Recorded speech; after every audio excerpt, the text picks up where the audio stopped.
In this video, we're going to be talking about the likelihood of something happening. So if you take a look at the spinner here, this yellow spinner, um, you could see that there's a lot less white than there is yellow part, right? So there's a lot more yellow part than there is white part. So the spinner is more yellow than white.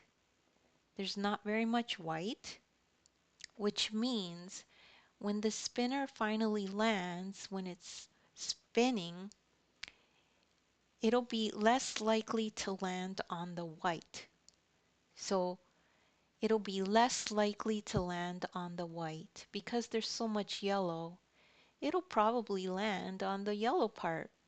So the spinner is less likely to land on the white part. So we'll circle that.